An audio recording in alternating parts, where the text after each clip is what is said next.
नमस्कार दोस्तों, मैं ब्रजेश। मेरे YouTube चैनल विद्यादान पर आपका हार्दिक स्वागत है। एसएससी जीडी के दूसरे शिफ्ट के जो सवाल मिले हैं और इसमें कुछ पहली शिफ्ट के भी सवाल जो छूट गए थे इसमें शामिल किए गए हैं, तो इनका एनालिसिस करते हैं। तो पहला सवाल पूछा था हिंदी से, बावर्ची का क्या अर्थ होता है? तो बावर्ची का अर्थ होता है खाना बनाने वाला। अगला था त्वरण का मात्रक क्या था? तो इसका सही आंसर है मीटर प्रति सेकंड स्क्वायर। अगला सवाल पूछा था अंडर 19 वर्ल्ड कप कहाँ हुआ था? तो इसका सही आंसर था दक्षिण अफ्रीका।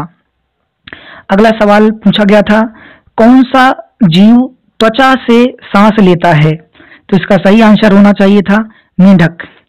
अगला सवाल पूछा गया था किस मुगल शासन का अपहरण 1857 की शासक का 1857 की क्रांति में अपहरण कर लिया गया था? तो इसका सही आंसर होगा अंतिम मुगल शासक बहादुर शाह जफर। अगला सवाल पूछा था कि महानदी पर कौन सा बांध स्थित है?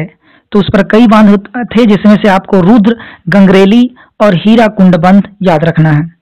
अगला सवाल पूछा था कि 44वां संविधान संशोधन करके कौन सा अधिकार समाप्त कर दिया गया था? तो इसका सही आंसर था संपत्ति का अधिकार। अगला सवाल पूछा गया था कि जम्मू कश्मीर का चुनाव आयुक्त किसे नियुक्त किया गया है? तो इसका सही आंसर था हृदेश कुमार।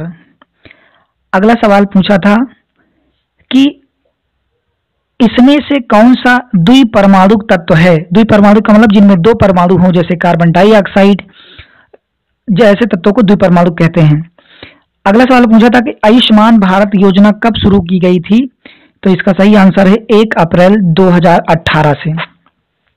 अगला सवाल ऐसे पूछा था कि मुगल वंश के शासकों को कालक्रम में लगाइए, यानी सबसे पहले राजा बना चंद्रगुप्त मौर्य, फिर उसका बेटा बिंबिसार, फिर अशोक, तो ऐसे सीरीज में लगाना था। अगला सवाल पूछा था कि सबसे अधिक अभिक्रियाशील धातु कौन सी है? तो इसका सही आंसर होगा सोडियम। अगला सवाल हिंदी से पूछा था कि निर्मल का विलोम क्या होता है?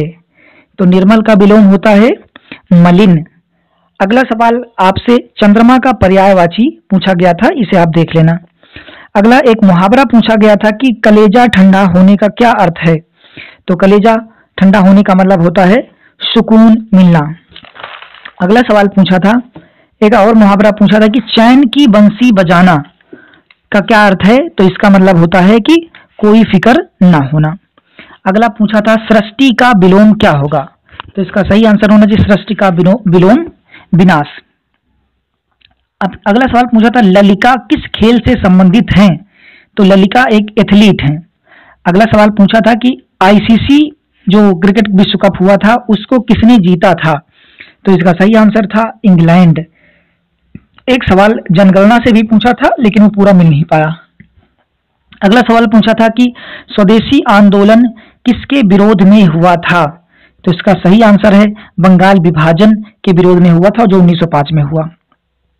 अगला सवाल पूछा था कि नियाग्रा जलप्रपात किस नदी पर है या कहां पर है? तो नियाग्रा जलप्रपात ये यूएसए में है, सेंट लॉरेंस नदी पर।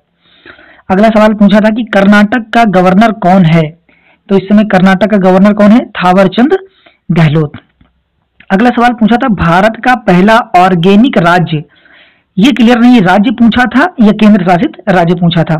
तो इस समय भारत का पहला ऑर्गेनिक राज्य है सिक्किम। अगर केंद्र शासित राज्य की बात करें तो लक्षद्वीप होगा, और हाल ही में उत्तराखंड भी ऑर्गेनिक राज्य बन गया है। अगला पूछा था इगास महोत्सव कहाँ मनाया गया? तो इसका सही आंसर था उत्तराखंड। अगला सवाल पूछा था काफी पुराना, 2019 का Oxford dictionary of the year शब्द किसे चुना गया था?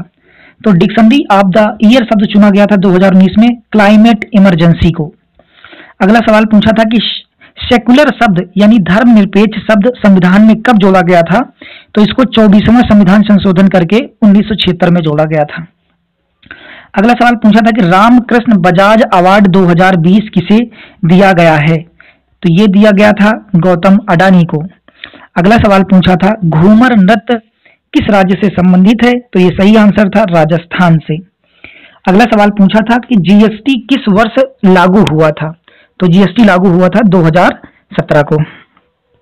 अगला सवाल पूछा था कि ज्ञानपीठ पुरस्कार किस क्षेत्र से संबंधित है, तो इसका सही आंसर था साहित्य के क्षेत्र थे।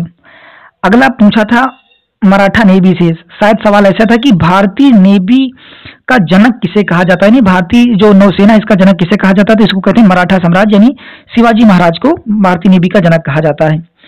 अगला सवाल पूछा था कि दादा साहब फाल्के अवार्ड किसे मिला है इस वर्ष, तो इसका सही आंसर था अक्षय कुमार को। अगला सवाल पूछा था कि WHO की स्थापना कब हुई, तो WHO यानी विश्व स्वास्थ्य संगठन की स्थापना हुई थी 7 अप्रैल 1948 को। अगला सवाल पूछा था कि कोबाल्ट 60 का उपयोग किसमें किया जाता है, तो कोबाल्ट 60 का उपयोग कैंसर के उपचार में करते हैं। एक सवाल और पूछा था कलिंग अवार्ड किस क्षेत्र में दिया जाता है, कलिंग अवार्ड किस क्षेत्र में देते हैं, तो इसका सही आंसर था विज्ञान के क्षेत्र में दिया जाता है। अंतिम सवाल जो पूछा गया था कि माउंट हैरियट पार्क कहाँ पे है, तो माउंट हैरियट पार्क है अंडमान निकोबार में। धन्यवाद। चैनल को लाइक, शेयर और सब्सक्राइब करना ना भूलें।